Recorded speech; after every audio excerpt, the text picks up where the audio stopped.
It's Tuesday, February 12th, 2019, and it's the Relevant Podcast Live. I'm your host, Cameron Strang, and here with me in our Orlando studio on the ones and twos, our illustrious engineer, my brother, Chandler Strang. Hello. Over there, who crawled under his desk because we are 21 minutes late for the live feed in a puddle of sweat. He's the best. Clark Flippo. No, I'm just saying, he's stressed out right now. He's stressed, and he's the There's best. a lot of moving parts with this thing. A lot of moving technical snafus. This is take two if you didn't catch our You know what? original You know what? stream.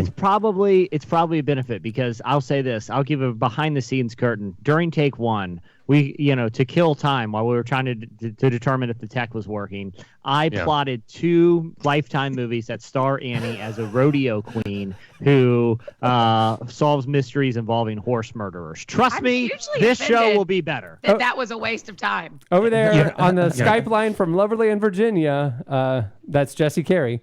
Hello. On the Skype line from Gatorland, Florida, Big Cat, Eddie Koffoltz, the birthday boy, is back. Yes. Make the Relevant Podcast great again. Thank you. And up there from Nashville, Tennessee, author, speaker, podcaster, cowgirl extraordinaire, back in the saddle today because she's been sick for the last couple of days, Annie F. Downs.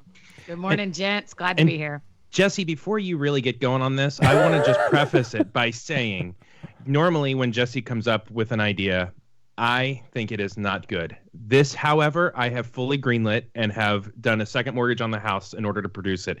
Jesse Carey, let's hear it. Are you talking about my Lifetime movie? Yeah, obviously.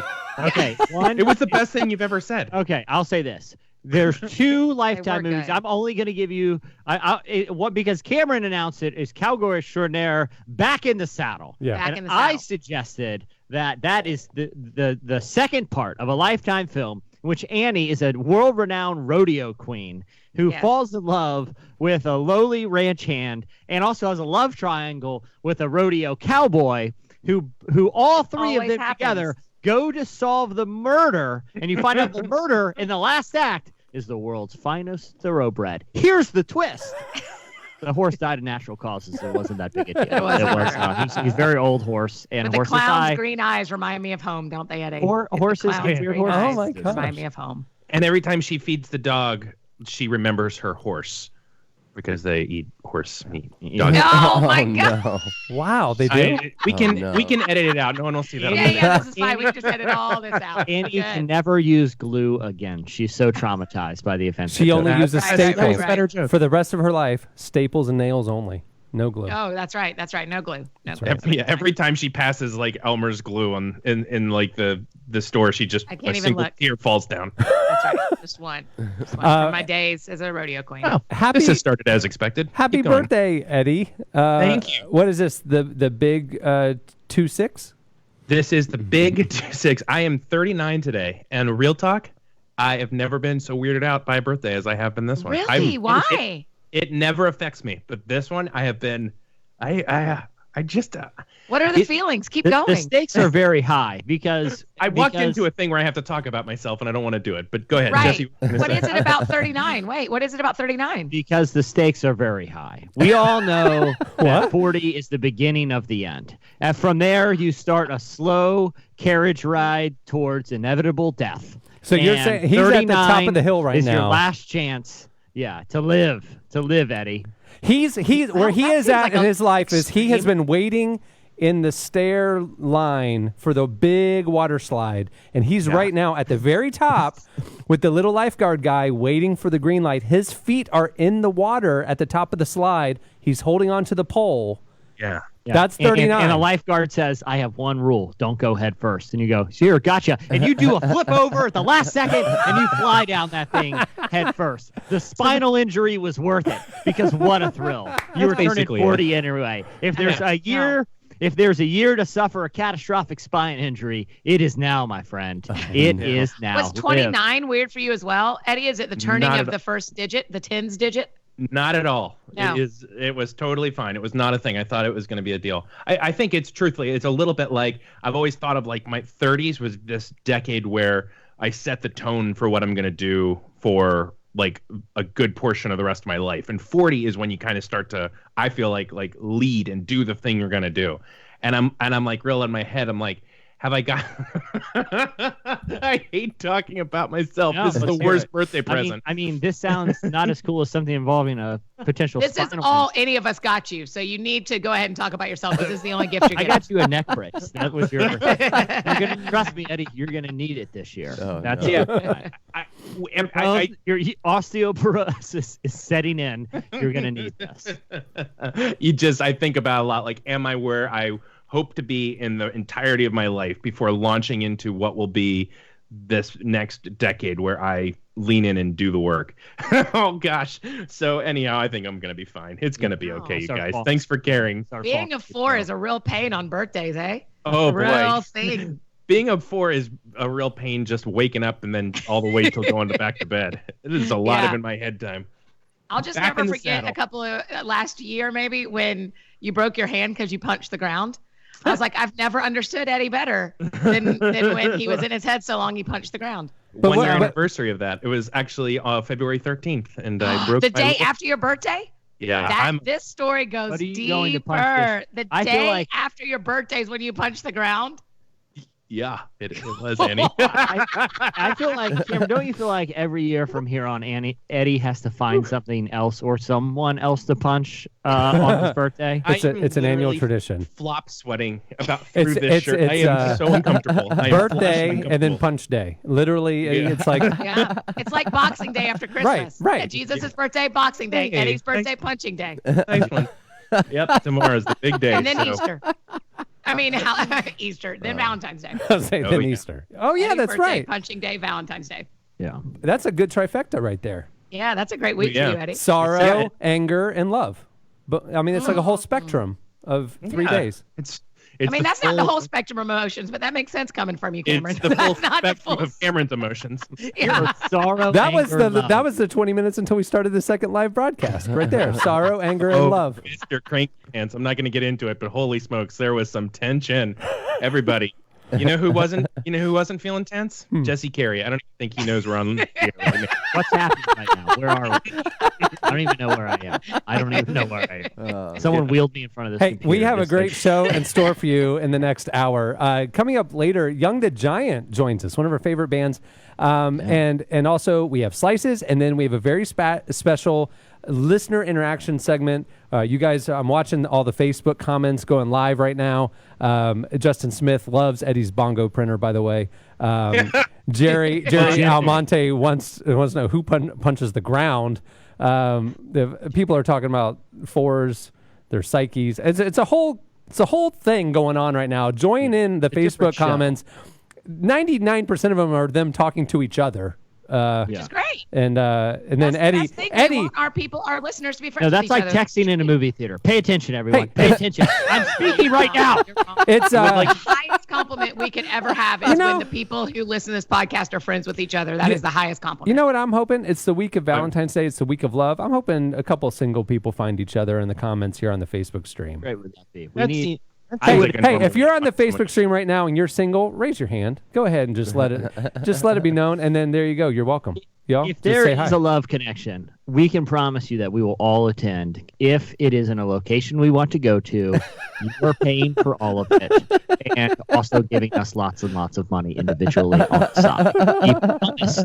I would also like to say that we have a special guest watching the show. Brianne Koffoltz is watching. Oh, So, hey. hello to Brianne. Yeah. Is she supposed to be studying right now? She's very good at managing her own time, but She's frantically running out trying to find Eddie a birthday present. She saw the plot. She was like, "Wait, today's Eddie's birthday?" She's getting everything funny. set up for that Hey. surprise party tonight. Hey, She any, is so any, thoughtful. any Right single now. guys, there's actually girls raising their hand in our feed right now. So go ahead and say hello, introduce yourself. And Mandy get Myers, chatting. Mike Henderson, and Mandy Myers. Wow. Hey, look at that, wow.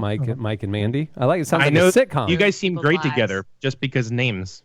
The names because are you both both names. raised your hand. All for alliteration in couples. I'm all about that. Hey, so I wanted to tell everybody a little bit of an evolution or a format evolution that we're doing for the Tuesday show. So, if you've listened to the podcast for years, we do our stuff, and then we have a guest join us. Well, on the Tuesday shows, what we're going to be doing moving forward is the guest or the interview segment will be drawn from the current issue of Relevant. The Friday show will be an original podcast conversation. But the Tuesday show, what we're going to do is bring you different experiences of the different pieces. So, like Young the Giant today is one of the bands profiled in the current issue of Relevant. So we're going to bring you part of that conversation. Sometimes we have think pieces or hot button issues. We'll bring on experts to talk about those issues. So it's going to be a little bit more of a different thing than just we're going to hit play on a 6-minute interview clip. We're going to, maybe the author of the piece will come on and talk about the thing. And then we'll maybe play a couple sound bites or something. So it'll be different every week, but basically over the course of an 8-week issue cycle, we'll have 8 different experiences from the current issue of Relevant on the Tuesday show. So that's kind of our plan for Tuesday. And then Friday is the traditional kind of podcast interviews that you already know. So anyway, that's what we're going to try. Right. And to that end, we are this week from the magazine premiering a piece of short fiction that Jesse and I worked on together. Yeah. Wow. Back in the saddle. It is about wow. a horse murder, a horrific horse murder. And can't wait for people to read it. It was a real risk to publish that and make it the cover. But desperate times called for desperate measures, and I'm proud of how it came out. It's Christian bookstores have dropped the magazine because of it, because there are some salacious scenes that I refuse to apologize for. I refuse. The Bible's rated R too. If you were to make a movie of it. And so is my horse murder story. Our live feed comments have turned into a 2019 speed dating session. It is fascinating to watch. People are just really raising their hands.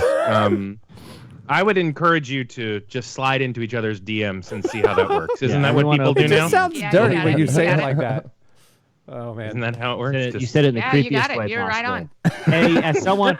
Eddie, you should know this by now. Anyone after the age of 40, if you use the phrase "slide into your DMs," you can be arrested. I was about to say, you're a FBI. Chris Hansen from Dateline just strolls into your house, and your SWAT team descends out of the bushes and takes you away.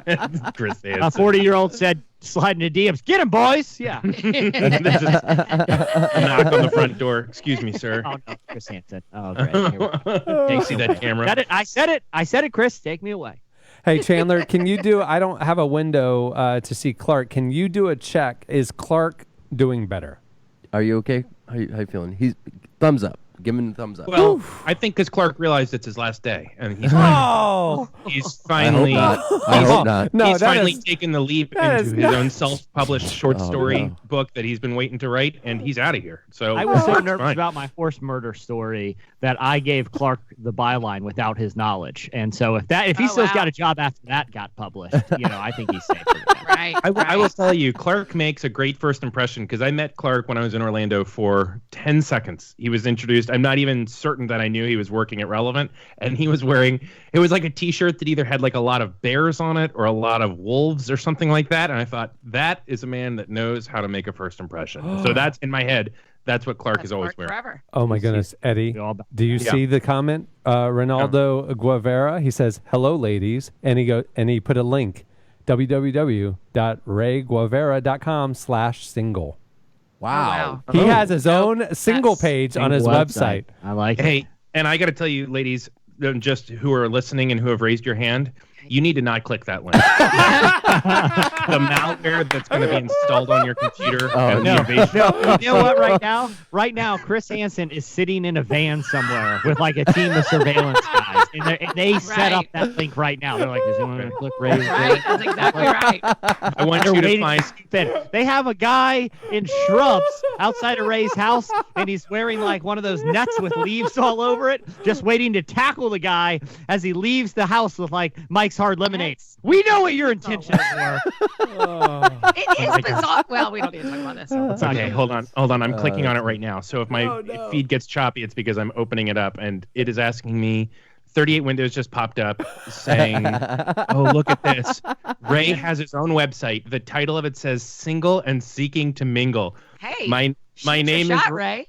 Now, Ray is actually a sweet man. Hey, Ray just says it's a Squarespace site. So there you go. You probably use the relevant code to get 10% off. I just clicked a link, and a van pulled up, and I don't think they know they're not like two-way windows. I can see Chris Hansen looking right at my... I'm going to focus on this for the rest of the show, so you guys can keep going. But there's a picture of him. He's a handsome fella. It says, "My name is Ray, and you are pretty cute," which I don't think he thought I was going to be reading this, but I still like the compliment. But it is your birthday, Eddie. So it's my birthday. Ray is like, this isn't just shooting a shot. You know what I mean? This is the green light. You know what I'm saying? This is him shooting every shot, and I like it, Ray. I like this. Ray, you posted the link, and I got to keep talking about what I'm seeing here. So Ray talks about himself. My name is Ray. I'm a 27-year-old Rush fan and firearms salesman from San Antonio. Great. Everything lines up with Ray so far. Eddie, Justin Smith says Ronaldo is definitely wanted for horse murder. 100%. He's Catholic.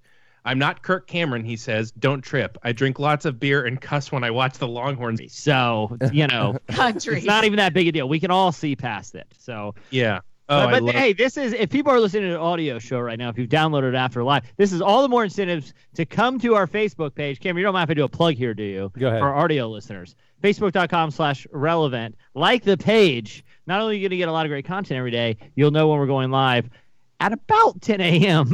on Tuesday. Somewhere between 10 and 10:21 a.m. Every Tuesday.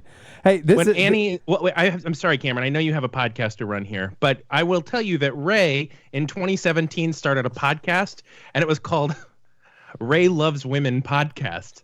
Oh, wow. That was the show that he started. In 2018, he began another one called the Permanent Waves Podcast, which seems a lot less terrifying. But I guess it's about the band Rush. So I will be on the Permanent Waves Podcast next week, and I'll report in and let you know how it goes. So Thoughts on Neil Peart. How many more pieces can you fit in that podcast? Ray, you have won the podcast today. Well done. Ray loves women. I love how I really like a lot of people are wondering why Chandler hasn't raised his hand about being single, and why are you in the and chat, why homie? and why won't he? You know, Because I'm not on Facebook. Oh, there you go. Oh, boy. Okay. Cool. All right. Too cool. Mr. Too Cool for school. I'm not on Facebook. Oh, it's fine. We weren't going to. Okay. All right. Well, moving the show I'm just along. letting y'all do this. I'm just letting y'all drive this train into the ground. Let's go. You Poor really Ray. are kind of a conscientious objector to this entire segment. Right? I am. Like, my respect for people is too high. I'm going to be out. All right. Well, moving the show along. It's time for slices. All right. Oh, the jingle wasn't ready. There it is.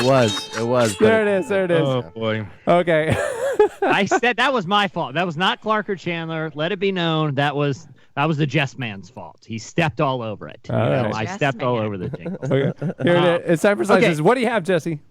All right, I know we're already running late, but both of these are related. One is it's kind of funny. One is kind of serious. It's a very quick twofer. Both the studies about millennials. So a recent study found that millennials, about 88% can identify most of the common emojis, which isn't that hard because they're pretty intuitive. Like, we know what those face symbols mean. They can identify. I'm like, well, that's a broccoli. What else do you think it is? Well, like, they know that an emoji is a way you don't exchange messages on a phone. They know what they all stand for because they're in front of their phones every single day. But a lot of millennials and Gen Zers, who are also part of the study, are also behind the wheel of a car every single day.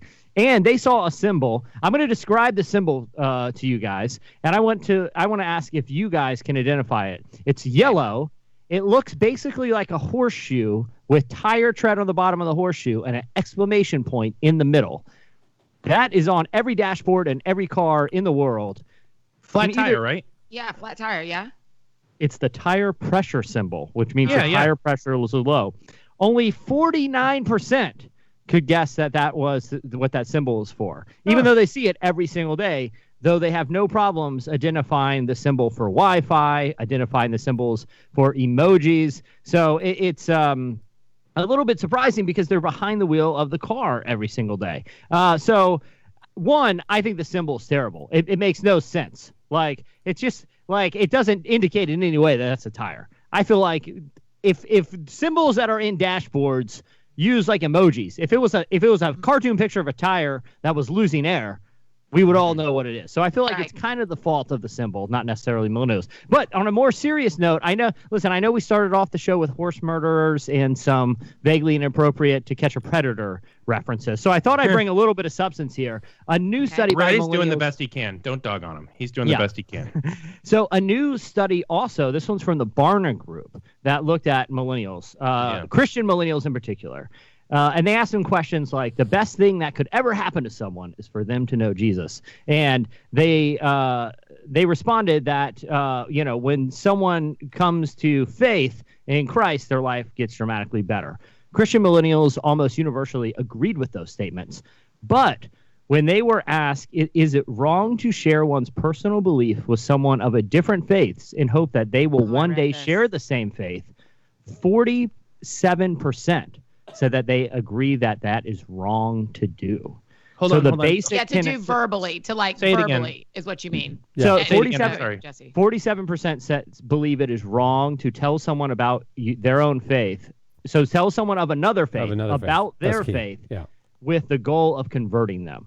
So basically, like, depending on how you frame and it, it was either like it was the proselytizing. it or was the evangelizing. millennials that are like adhering like strong Christians. I mean, they're like saying like they're passionate about their faith, they're strong in their faith and whatever. It was that crowd. So it wasn't the marginal millennial Christians or like, I grew up in a Christian household. It was like in church every Sunday, passionate about the Lord. 47% said they felt it was wrong to try to convert somebody from another faith to their own. Yeah, I found that pretty shocking. And, there wasn't like a lot of immediate evidence about why. I think Barna's doing some additional research. David Kinnaman made some interesting comments about, why it's so important to kind of dispel myths about evangelism. But I do think it's interesting, especially kind of in the era of sensitivity and political correctness that we're in. Like, I think it's important to be sensitive to people of other faiths. And it's certainly important to have an appropriate perspective about sharing your faith, because on one side of the spectrum is someone with a bullhorn sitting outside of like a mosque or something and just shouting Bible verses, Right, on the other side is actually being in relationship with people of another faith and finding opportunities to talk about why you believe what you believe, but also listening to why they believe what they believe. Because I feel like when evangelism becomes one-sided, I don't feel like it necessarily becomes automatically problematic, but it certainly becomes ineffective. But I think what you're talking about, I don't think 47% would object to that, because that's a conversation. I think the component that probably got the 47% to say no, it was with the goal of converting them to your own faith, and that they don't want to have the thing of like, bait and switch or manipulation or something like that, or be perceived as, I have an agenda. They're more like wanting to do what you're saying. They probably have no problem talking about their faith or why they believe what they believe and wanting to understand somebody else. They just don't then say, but you're wrong. Here's why you should come believe my way. Right. Yeah, I think there's someone, and this is kind of a tightrope here, and also Facebook is going to turn into very Facebooky here in a second. I can just feel it. I'm not reading anymore. But like, I think there is also kind of a broader acceptance, and maybe this is right or wrong, but that like maybe there are different roads. Like maybe people of different faiths are looking at different parts of the same elephant, And I'm not saying I agree or disagree with that, but that seems to be more of a pervasive, like mainstream thought is like different religions, Eddie? Yeah. I mean, I feel like there's been certainly a lot more I feel like I've heard people saying that a lot more, that possibly there's multiple roads. I'm not saying I disagree or agree, but I'm saying like I feel like I used to never hear that. It used to be like even if someone believed that, it was like shunned. And now I feel like I hear on like podcasts and people talking about like, well, what if all these people like don't go to hell? And what if there is more than one way? And what if God is bigger than just this singular expression of religion? And I feel like that used to be like taboo to talk about. And I feel like I hear it a lot. So that's a way to stop the podcast. Well, but I do feel like golly. But I feel it reminds you, like, there's a Billy Graham quote that, arguably the world's most famous evangelist, where he said, it's the Holy Spirit's job to convict, it's God's job to judge, and it's my job to love. Like, he even looked at it like, listen, you don't have to hold someone's hand across like the proverbial finish line of conversion. You know, it's like, let God do his part too, and let the Holy Spirit do his job. But it's just the shift in that the answer to that question was dramatic when compared to like Gen X, boomers, and what they call elders. Like almost, it was only like 20% of all of those generations saw anything problematic about talking to someone about their faith with the goal of converting them. So this is a relatively recent phenomenon here. Yep. All right. I'd love to see what Ray has to say about it. Yeah. Slash. I think we just need to. I think that the way Barna phrased that question makes me want to ask more questions to those people versus just going like, oh, okay. Because you go, yeah, like there isn't a lot of training anymore around like knock on someone's door and tell them who Jesus is because they do not know. You have not been watching Ray Comfort videos then. No. And shame on you. But I do think it's really, I think probably what I see in my friends and what I see in millennials that I'm around is that there is a lot more conversation about faith going on versus proselytizing and there's a lot of conversation about faith.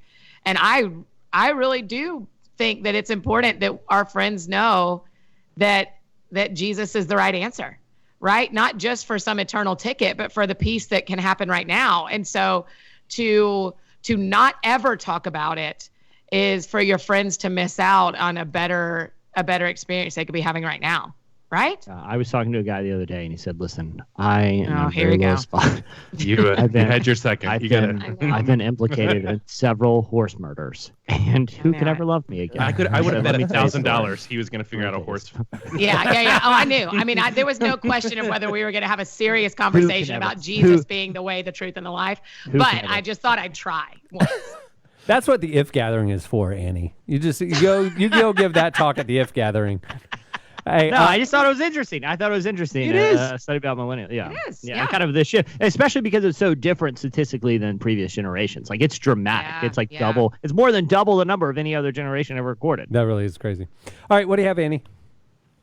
Annie. Oh, that was a surprise. I thought you were going to go to Eddie. Well, hold on. Do you feel like you have the peak one? Should we end on you? Are you the high note? Did you say the peep one? Peak. Because no, I brought that one a few weeks ago, I'm still very hopeful. I feel like Eddie's is a this good is the question I have point. for you, Annie. Being self-aware, is this slice you're about to bring a peep slice or a peak slice? Is it where is it on from an objective observer, knowing what both of them are, and knowing how hot true crime is right now in the podcasting world? I say we go to Annie last. Oh, wow. Okay. All right, it's birthday boy time. A true crime tale. What do you have, Eddie? I've got a very, very timely slice, and it is just purely about some numbers relating to Valentine's Day. Would you guess that more or less people celebrate Valentine's Day now than they used to? Sure. I would say less because people are... Yes, I think more people probably know it exists. Okay, that was a terrible question, are you saying and globally? I deserve the answers. Globally, you're saying? What's that? Are you saying globally? Yeah, no, just in Gainesville. I don't want to do this question anymore. Let's move on. In a recent survey, 51% of people said that they plan to celebrate the holiday. That's down 4% from last year. So less people are celebrating Valentine's Day this year. That's shockingly low to me. I would have put it at like 75. I know. So basically less than half of people are even going to do any kind of celebration on Valentine's Day. The other 50 are doing door-to-door evangelism. It's incredible. It's incredible. They're doing. They go door to door. They give someone a Valentine's Day, and it's a chick track in there. It's demonstrating why they're probably going to hell. And it's a powerful. Got those little candy hearts that just says like Jesus. Jesus loves Oh my you. gosh, that's the only ones that exist this year. Little testaments. So listen, Americans though, while the celebration of the holiday is down, the amount spent on it is up. They'll spend $20.7 billion on Valentine's Day this year. That's up 6% from last year. To be clear, that's $20.7 billion. Let's talk about some Americans. Just Americans. That's shameful. National Retail Federation estimates that Americans will spend $3.9 billion on jewelry. Okay, $3.5 billion on an evening out. $2.1 billion on clothing, $2 billion on flowers, candy. Here was a weird one. $1.3 billion on gift cards. What? Thank you. Gift They probably card. listened to the podcast last Yeah, week that's and right. realized Tell that Jesse. I'm cash your gift surprised. card. And it's like, and off the books, $30 billion exchanged in cold, hard love cash. I call this time of year. I call it love bucks. Hey, Oh my gosh. love you, Jesse. babe. Here's $50. Do literally whatever you want with it. It's better than flowers. You know, The average person, 50 guess, love bucks for you. the average person is is expected to spend $162, which is a crazy amount. Okay. Until you think of like dinner, Annie, like dinner. let's say that drink. I have a question. I have a real here we talk go. question, and Oh, not I to do bet too many it's real callbacks. And we're talk. trying to. He's like, let's say there's a gentleman. You know, you're this rodeo queen and this lowly Yes. ranch hand, and he has either bought No, you he's not a 100. ranch hand. You know that. He's not a rodeo clown. He Yeah. offers you for Valentine's Day. He's admitting his love to you, Yeah. and he has either $162 worth of cards, candy, and flowers, or he gives you $162 in cash. Which one are you going to appreciate more? Give the sensible No, answer here. I mean, Andy. No, come no. on. I've got a caveat to it. It's 162 in like candy, flowers, or just $50 in cash. Oh. You see what I'm Which do you saying? choose? I Andy? really like flowers, so I would Oh probably my go. But I don't need I don't want the candy. Can I have it in flowers, Jesse? Have you ever had C's candy? No. Okay, Cameron, real talk. If a romantic interest of yours were to give you $162 worth of gifts for Valentine's Day, or just give you the cold hard cash, which would you choose? Jesse, I got to be honest real quick. I'm distracted because the Facebook feed has caught on in the glasses reflection to the fact that Eddie has soft lit himself with a circle ring light. Yeah. Well, because look how dark the I room is told him. without it. We tried to tell him. Eddie, Without it. Oh, Like, he what am I hates gonna it so do? much. This is the worst. I just like I gotta be seen. I'm in high definition. Just I'm a pop big the deal. lenses out of those What glasses. did they say? What are they saying, Cameron? Oh, just They're saying, like, no. It was does Eddie have like a ring light? wait, stop. Does Eddie have a ring light? And everybody's now like, Yes, we have to work on our lighting. That's not. Hey, that's ironically, that ring light cost him $162. It's very thoughtful. Man. it's a very Thanks for thoughtful gift. I would appreciate the sentiment of the thoughtful gifts. Like they went and picked out things that were for me. Not just here's some cash. I forgot. And here's the last step. If you're dating her, you're making some big problems if she talks like I that. just Here's some found out. cash. Who's I cash? just found out what that symbol means, and I might need 4 new tires because I've been ignoring it for a couple. So I'll take the cash, please. No way. The final cash number. gifts are just not. Oh, sorry. Go, Eddie. Sorry. No. Please go ahead. I don't want a cash gift for Valentine's Day. Amen. Go. Thank you, Yeah. Annie. Yes. Someone's thinking sensibly. The last number I want to give you off of this is the most crushing, and I'm gonna definitely just run us into a brick wall here, but I don't care because it broke my heart. Americans also spend $886 million on their pets during Valentine's Day. Just to put that in perspective, the yearly budget of International Justice Mission is around $75 million, and Americans have spent $886 million on Valentine's Day pets. So I'd say our perspective on all of this is just really, really where it should be. Man, so they could. So Americans have the choice of freeing every slave in the entire world, right? In the modern world.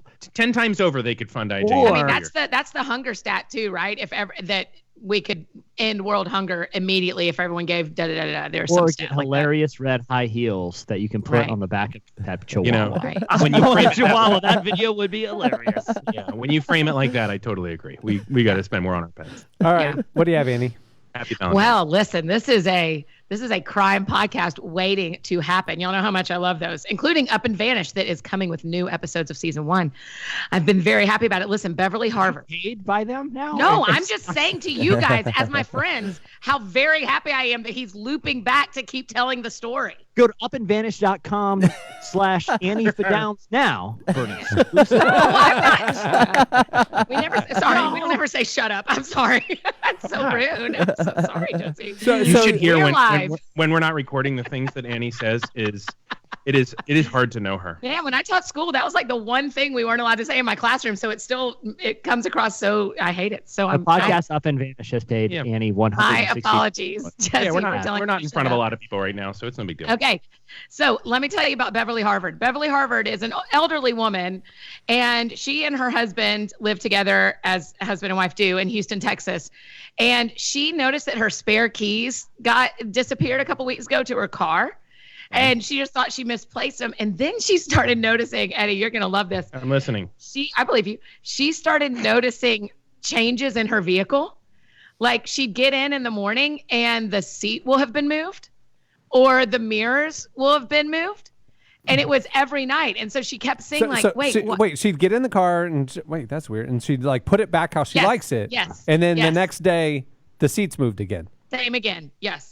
Exactly. Okay. Okay. And it keeps happening. And then finally Friday night, I mean, it's happening for weeks, this article says. Does she think that maybe her car, she's like accidentally activated some... Is this an older lady? Like, yeah, she's older. Yeah. Okay, so is she They've forgetting? lived in the same neighborhood for 40 years, so she's at least 60. So maybe she's like forgetting or something that she's... Right. Yeah. Right. But the other thing is she starts tracking her vehicle's mileage, and it's changing every night. Oh, no. Right? It's driving itself. This reminds me of another slice I was going to bring, but it was too creepy about a college girl finding a guy living in her closet. Did y'all see that story? I did. What? It was so creepy. I don't want to talk about it. Is this a car ghost? Is this a car ghost? Are you trying to bring ghosts again? No. But I always have a ghost story right in my back pocket whenever we need it. Cameron, what happened is one day the car ran down a horse and murdered a horse, and the spirit of that horse is now driving the car. Right. So, ironically, it's a Ford Bronco. Oh, so well really? done. Yeah. I'm glad you. Oh, I'm man. glad you did that. And then Annie Fadown stars in Horse Car. First car. Where So she this goes, will happen. So she I'm on the edge of my seat She goes here, on Annie. crime-solving adventures. What am I supposed to do? In a Ford Bronco with it the out. ghost of a murdered. Wait it out. He's like a 2-year-old. Let him get tuckered out. I'm sorry. Just let him Go get ahead. running. Go. I'm sorry. Just let the 2-year-old run around until he's tuckered out, and then they'll nap. Yeah, go ahead. So what ends up happening is for weeks she's tracking this, and finally on Friday night they arrest a man who has been stealing her car every night and using it with some other guys to be able to steal other cars, like as the getaway car. Like he drives them to the other car. The other guys steal the car. He drives the car back. And every single night. So they finally caught him Friday night, and then he drove the car into a pole, which is so rude. Like, just park and get out. But he drove the car into a pole. Did he die? No, he didn't die. He's in jail. But the car was like, it's a van, and it was like specially fitted for Beverly's husband, who is handicapped, and it's very sad. But he drove it into a pole. But can you imagine if someone was stealing your car every night and returning it? Yeah. That's like amazing. The girl with the guy living in her closet. It's like a Jim Halpert Dwight prank where he like slightly made his phone receiver 1 nickel heavier every day. And then then removed so it. what's the phone call to the police like? Like, hey, I think something weird is happening. My seat keeps getting moved. My car keeps my mileage is going up on my car while I sleep. I had a buddy who his car got stolen twice. And they found it both times. His car in front of his house got stolen twice. The second time, the thief had stolen but this was back in the day when people had CD books in their cars. Oh, yeah. You guys, I'm sure. I had those, all of you guys had CD books. I had those stolen out of my car twice. The 600 CD. Really? Yeah. Well, this one, he got his car stolen. And the second time they found it, his CD book was stolen, but the thief had left behind their CD book. So it was like, and he's like, and honestly, he had a way better taste in music than me. And it was kind of like me letting someone borrow my car in exchange for upgrading my music collection. It was a net win for him. It was a net win. It just traded CD collection. So, gosh, I would get so nervous about the gumption of people to be able to steal something and then just bring their own CDs and like that guy stole that lady's car and and just didn't even think like, okay, at least I'll like scoot the seat back up and kind of move the mirror. Try not to get what a caught. Sociopath move would have been? He went ahead and reset the presets every night on the radio. He's like, I want to, I don't want to listen to old timey gospel. I'll reset the presets here. I mean, the scary part is at some point he went in the house and took the spare key and just thought, I'll borrow this car every night.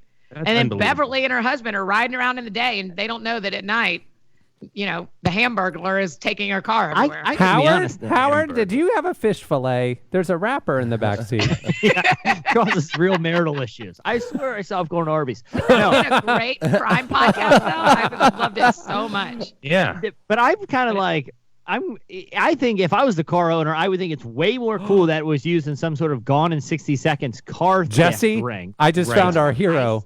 Listener Michelle Noble said, I've had 3 cars stolen, and one I found myself, and I stole it back. Wow. Oh, I think Michelle start locking her doors. But I don't think that you're stealing. It's stealing her own car back. I think it's just getting her stuff. It depends on the statute. I feel like if legally, if you have readjusted the mirrors, redone the presets, and put a furry thing over the steering wheel, that car now, it's basically an exchange of the title legally. That car belongs. That's not how it works. Yep. It's stealing. All right. Well, we got to move the show along. That was good. That was a good slices segment. The whole spectrum right there. Cameron, do you want me to tell the truth about my slice? Timely. We got some crime. We got some troubling generational stats about faith. It's great. Good stuff. All right. Stay tuned. Up next, Young the Giant joins us.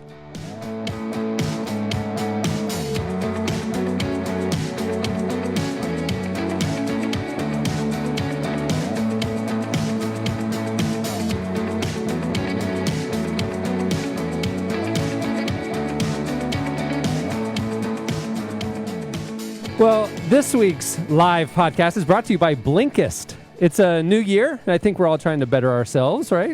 Grow, read more, find margin. Well, sometimes it can be really hard when we're overwhelmed with work and other aspects of life. Well, there's an app I highly recommend which might help you be more mindful every day. It's called Blinkist. Blinkist is the only app that takes the best key takeaways, the need-to-know information from thousands of nonfiction books, and condenses them down into just 15 minutes so you can read or listen to them. Blinkist is made for busy people like you who want to get the main points of the books quickly without reading the entire book. And with an audio feature, Blinkist makes it so easy to finish 4 books a day while you're on the go. 8 million people are using Blinkist right now. It has a massive and growing library from self-help to business, health, to history books, and a lot more. This week, since we recorded last week, I have read the Blinkist. On Blinkist, I've read Start with Why by Simon Sinek. I've read What the Most Successful People Do Before Breakfast by Laura Vanderkam. Shocking. You would be shocked, Jesse. Number one. Shower. Showers.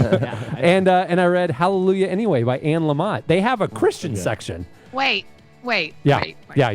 I promise. Bob Goff's Everybody Always is on there too. How do you enjoy an Anne Lamott book when it is not Anne Lamott's poetry and cadence and when it's summarized? I'm not saying that it's not go read what the author intended. If you have time to go read Anne Lamott, go read Anne Lamott. But if you don't have time and I want to know what I read it in 15 minutes and I got the chunk. I'm going to come back. I will come back. But I actually appreciated and enjoyed the 15-minute version that I got to read. I can totally see there are for sure books that I would love to read like that. So I'm with you. All right. I just love Anne Lamott so much.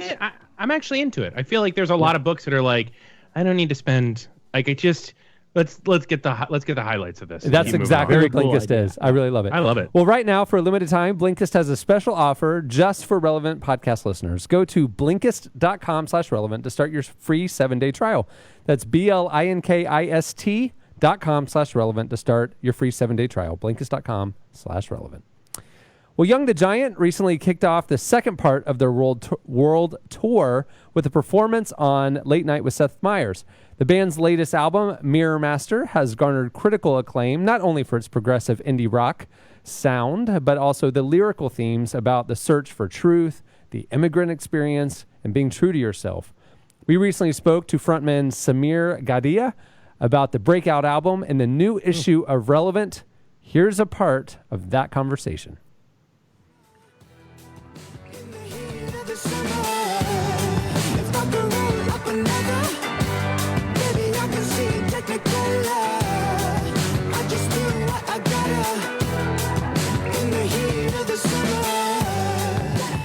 Talk to me a little bit about Mirror Master. When you're going, kind of like the genesis of this album, when you're going back into the studio for another follow-up, you're at least a little bit vets now, or you're not. This isn't a brand new project for you anymore. When you try to make another album, like what are kind of the initial conversations about, like, what we're going to do different this time, how we're going to make things fresh and interesting for us? Yeah, I mean, I think more than anything, what we really enjoyed from Home of the Strange, and not to say that we haven't done this in the past, is that Home of the Strange felt like the most unique to our experience as humans in America, in the world. And having that honesty became that driving factor for this record. And more than anything, you know, we just wanted to share ourselves through the music, and also try and get other people to share with each other about who they are, what they are, and have control of that image that they put out into the world. But that honesty and trying to just write good songs was you know, our absolute quest. And I think, you know, the tonal stuff was kind of a question for later. Whereas, you know, I feel like with a lot of rock bands and, you know, us in the past even, you know, there was this kind of concept of, when we were talking about the record, how were we going to make it fresh? It was more like a sonic thing that we were talking about, like, we're going to incorporate these instruments because this is what we're listening to, and it did feel natural. But this time, more than anything, I think it was just that, just like trying to be honest.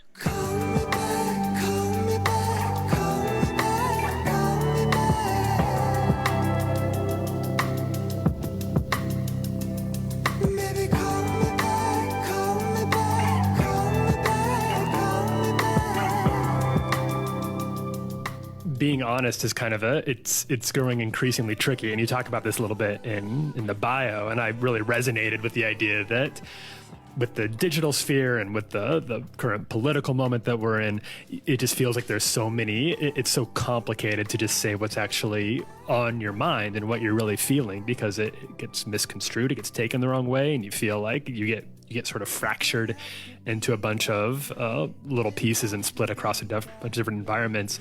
So then you have this opportunity to come in and release kind of a very cohesive statement and put it out into the world. Does that feel more challenging now, given the like very divisive political, cultural moment that we're in, than it has with some of your past albums? Yes and no.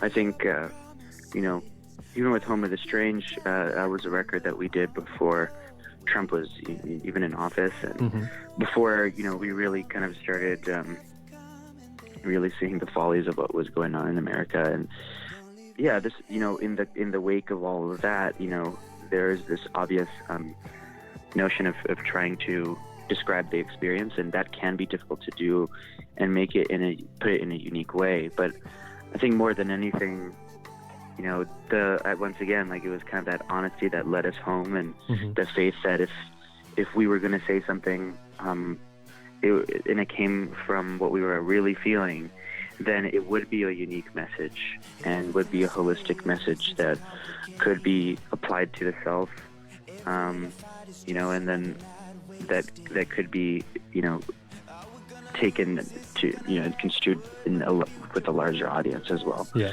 You know, when you're considering America as a whole, and the reflection that you know, it casts on its own self. Staring in your eyes, everything simplifies. Leave it all behind, everything simplifies. It sounds like you guys really have something that a lot of bands, a lot of people, really, a lot of artists say they really want, but I feel like it's actually really hard to hold on to, which is just that you maintain a really organic process. It's very, people talk about authenticity all the time in music. We want to be authentic. We want to be who we really are. But it's so easy in this industry to lose that, or to get caught up in what do we need to be right now, and to, you know, I don't need to tell you any of this. Has that been difficult for you guys to maintain that dedication to staying really organic and honest in your process? Have you had to fight for it, or has it been pretty natural? I think for us, and because we're five guys, because we live so close to each other, and because we still have this chip on our shoulder of wanting to write just better and better music, I think inherently it's been an easier path for us, and we usually cloister ourselves and we kind of stick to our own ways, and we don't really, I don't know, we don't play the game that much, and for better or for worse, and I think that's been a great thing for us. But this record is about that idea of this image, this feeling that you have to be something that you're not, or be perceived in a way that is not authentically you. But that's, at the end of the day, that is every person's responsibility, and that's every person's right. And it is very easy, it can be easy to get caught up in what's popular, what's being played on the radio. And it's just amazing to see a song like Superposition that was not written with the idea or the notion of being a radio song, and yet it has been something that people have initially gravitated towards. And it's just very exciting because it affirms our beliefs and a philosophy that people are in search of something honest and true, and not necessarily what was listened to, but what they want to listen to in the future.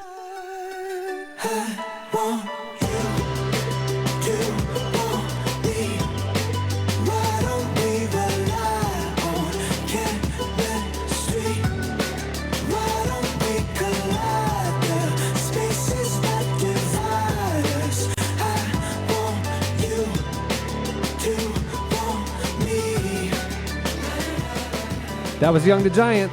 Check out their feature in the current issue of Relevant. It's out now. You can check it out at our website. Also, make sure to check out their new album, Mirror Master. It's out now. Are they getting pretty? They're pretty popular, aren't they? Oh, yeah. They're getting covered in national magazines and things like Relevant. Yeah, but I feel like I haven't heard of them. I didn't hear them a year ago, and now I hear of them everywhere. Young the Giant. But you guys are the people that help me understand things. So they're a thing now. Yeah. And not only that, as you could hear, they're each member of the band is their parents are immigrants. They have this really unique perspective and approach to how they write songs and how they approach truth, and they put on a killer live show too. I've seen them in the past. It is definitely worth your time because the second leg of the tour literally just kicked off. Yep. Would you say they might be giants? I liked it. 10 Hard 10. comment Hard just for that. Hard pass on that. No, I'm here for it. Here for it. I don't care. Hey, I don't stay care tuned. what you say or what the Facebook people say. Stay tuned. Up next, it's the debut of our birthday boy segment, Ask Eddie. Ask Eddie. The Relevant Podcast is brought to you by Lipscomb University. At Lipscomb University, their online programs are shaped by a commitment to creating a better future. And with multiple undergraduate, graduate, and certificate programs to choose from, you can define what that future looks like. Plus, you earn the same academically rigorous degree you'd get on their campus, with the flexibility to fit your life. Listen, at Relevant, we believe in you, the listener. We know you're ready to lead. So you can pursue your goals and a better world at Lipscomb Online. Visit lipscomb.edu/online to learn more. That's lipscomb.edu/online.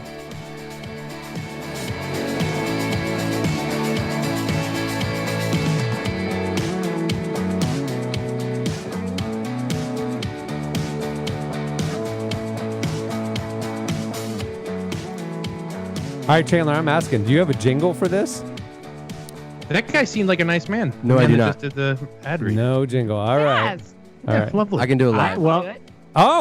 Chandler's going to do a live jingle. Here we go. Okay, it is time for our debut segment. It's normally Ask Jesse, but since it's Eddie's birthday, we're doing Ask Eddie. Ask Eddie. I guess I get what I deserve. You earned that. Chandler, That was Chandler, years you worth. could have that said, you yeah, earned we that. got a jingle, and then you could have looked down real quick. It took me a long time. It was up. I was hoping you were going to play the Ask Jesse jingle, and right when it said Jesse, I was going to go, Eddie. Just like. No, I think he did it just right. Do you remember, Cameron, maybe, I don't know, 5 years ago when Chad Michael Snavely and I thought it would be a fun thing to play the jingle live, and we brought in like a guitar. It was the most horrific. I mean, it was the worst. I can't believe I ever made it back. It was awful. Yeah, it really was. Anyhow, memory lane, time to go. It was soon thereafter Chad moved to Nashville, Tennessee. Yeah. Hey, so what we did is we went on Twitter yesterday. You guys follow us at Relevant Podcast, and we asked you for your big, the big conundrums and challenges that you're facing in your life, the things that you need some outside perspective on. We wanted to know those things and have Eddie answer them for you here live on the spot. He's had no prep. Edward. He hasn't seen any of these.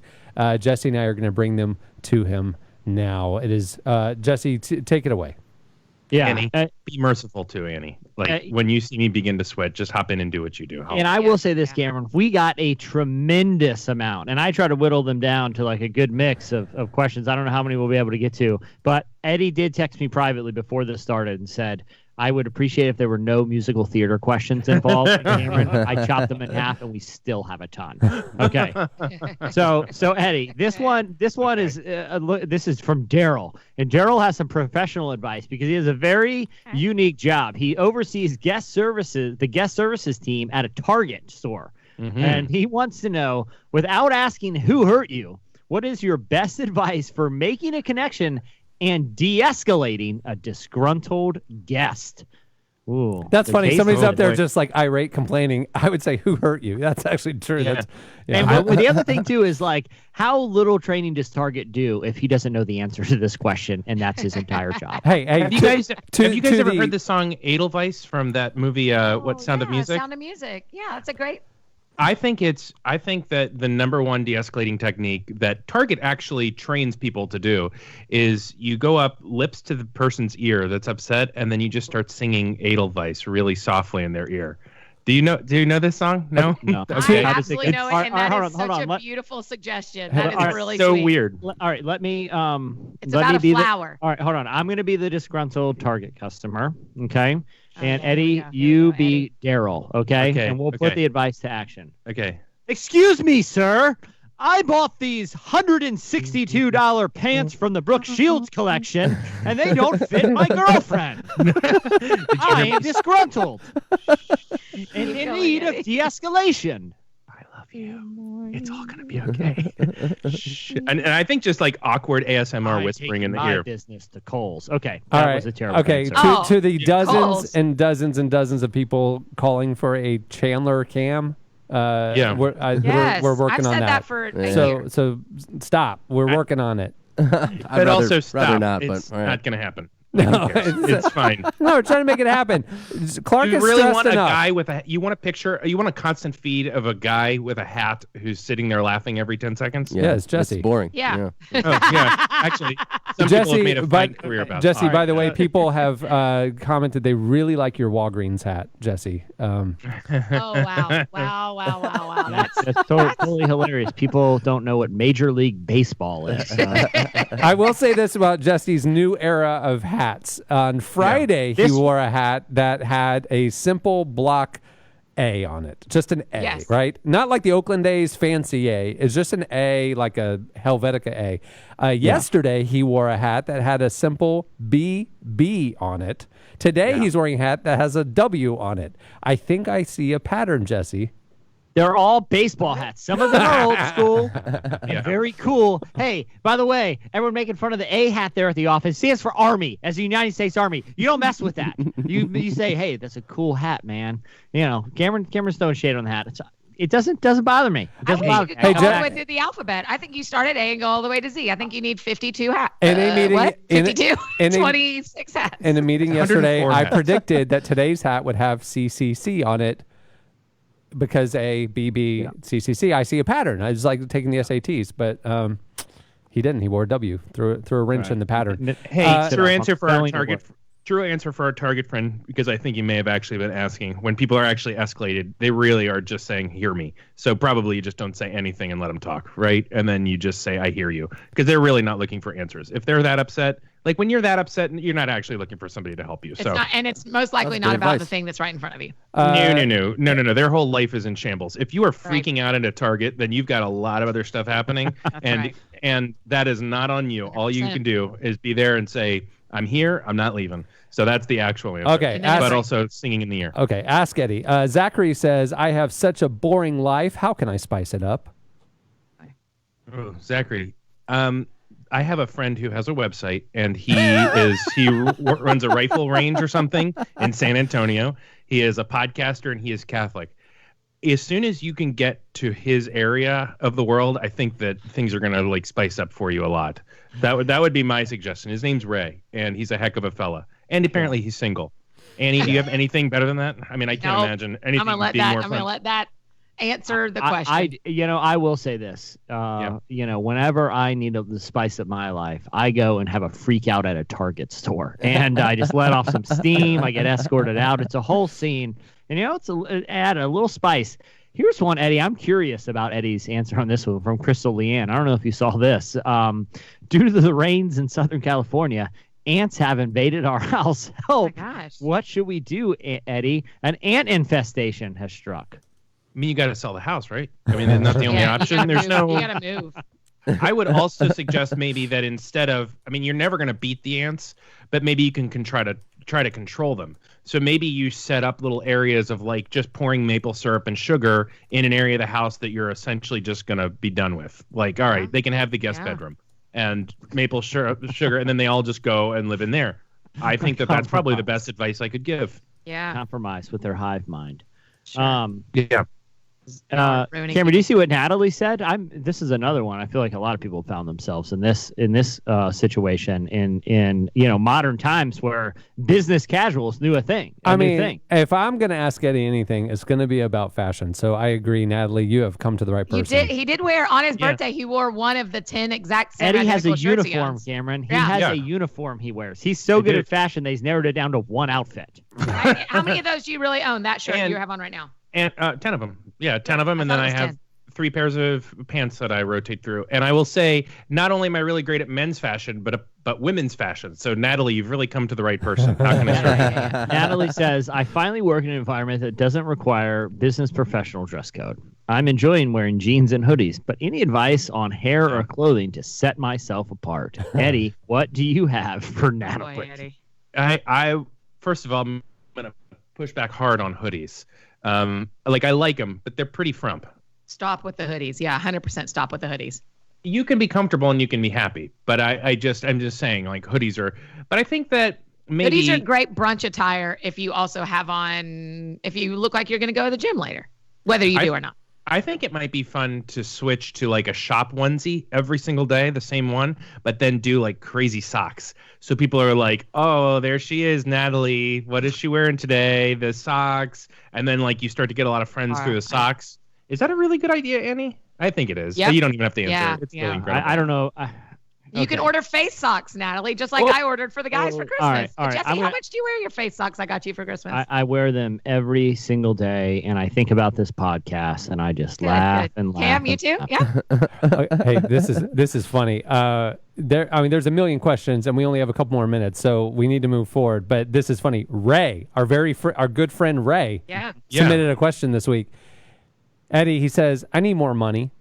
I'm building a web design side hustle in an audio production company. How do I attract new clients fast, and how do I grow the business? I mean, I would say posting odd things on a podcast Facebook live stream would have been a good start. During the workday, yeah. I would check your Squarespace analytics. I feel like it probably blew up a little bit I today. bet it did a little bit this morning.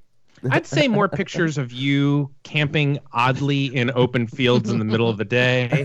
I don't know. I would be, I think you got a good thing going. I would maybe look at promoting just the single portion of your website. I would invest. I don't know how much promotion is. $1,000, $2,000. Annie, you okay? Do you need to go sip of water or something like that before we continue? So I would invest some money in promoting the singles portion of your website and then just let it happen. There you go. Along those same lines, Scott Elliott asked you, Eddie, I'm a single pastor, not to be confused with a singles pastor, working in a megachurch with no singles ministry. How do I meet someone? Now that's a real question. I'm actually going to really answer that because Yeah, that's a good one. that's a hard one because being a pastor, that's yeah. well, and you're in a position of like authority and leadership, and so it's not you do live under a certain like a different set of rules. How would you do that? I mean, I feel like the best thing is to keep developing the friend group of people that are your people that are like you're off with. Not meaning like you're not a pastor, but just the people that are like in your inner circle of folks that you can actually like let down your hair metaphorically a little bit with, and that you're not in a position of leadership with them. They are your peers and people you love. And I would work really hard to cultivate that group broader and broader, because you can't just like, I mean, I think, and people may disagree with me, and I feel like I've already walked into it with my, many sides of the elephant comment earlier, but like I feel like it's important for a pastor to understand the position that they're in. And so you can't just join a small group. And even though there may be somebody who is like lovely and single, and you could like, you kind of have you got to be really careful before you just ask them out to go get, I don't know what people do, pizza or something. It makes online dating hard too, because you can't just run across people from your church. But it doesn't mean I don't think you can't date people from your church, but I think you just have like an extra couple of layers of like, what do you think, Jesse? Go ahead. I know this is Ask Eddie. I know it's Ask Eddie. I know it's your birthday. And I know I've been criticized in the past because a lot of my answers involve wearing disguises. Yeah. I understand those two facts. Right. The majority of your answers, to be fair. Here's what I'm going to say. Invest in a very convincing disguise and start attending the church as a congregant. And that way people don't look at you as like the pastor who they're too intimidated to hang out with and go on a date with. Start showing up. And after you develop a love connection, you rip off Mission Impossible style and say, "It is I, the pastor." And they're like, "What? I was falling in love with you the whole time." And it's gonna be kind of a Mrs. Doubtfire situation. So There's gonna be a lot of wardrobe changes on Sunday morning. You're so weird. All right, hey, listen. I think that's perfectly normal answer. There's a lot of questions. We might have to come back to this next week. We need part 2. Yeah, I think we might have to do part 2, Electric Boogaloo of Ask Eddie. On that note, we have to wrap things up. We are out of time. Many thanks to Young the Giant for joining us. Their album Mirror Master is out now, and it's phenomenal. You should go check it out. You can follow them on Twitter at Young the Giant. And go read the feature in the new issue of Relevant. You can find it. You can view it at relevantmagazine.com. You can also find it on newsstands nationwide. Hey, thanks to Blinkist for making the episode possible. You can go to Blinkist.com/relevant to start your free 7-day trial. That's BLINKIST.com/relevant to start your free 7-day trial. Hey, thanks to everybody who's been chatting along live with us on the Facebook live stream. Y'all are a bunch of weirdos. It's been a lot of fun. Super weird. Hey, this week. Real weird. It's Tuesday. This week, be watching the Relevant social channels at Relevant or on Facebook and whatnot, because we are going to be debuting a new daily broadcast in the afternoon. It's called Relevant Daily. It'll be a new audio podcast and a new daily video podcast as well. It'll be live at 3 p.m. Eastern every day. I think we're shooting for tomorrow or the next day that it's going to debut. Just watch us on social media. Clark, did you get that? It's going to happen tomorrow. Well, it's supposed to happen Monday, but we decided to bump it. Hey, and he does a great job. Hey, Clark does a phenomenal job. Also, if you want podcast swag and stuff, there's some new stuff over at the Relevant store. You can find it at store.relevantmagazine.com. There's a lot of podcast stuff there. Go check it out. On that note, we'll wrap things up. I'm Cameron Strang. I'm Chandler Strang. I'm Jesse Carey. I'm Eddie Kaufholz. I'm Annie F. Downs. Happy birthday, Eddie. Happy birthday, Eddie. We will see you guys on Friday.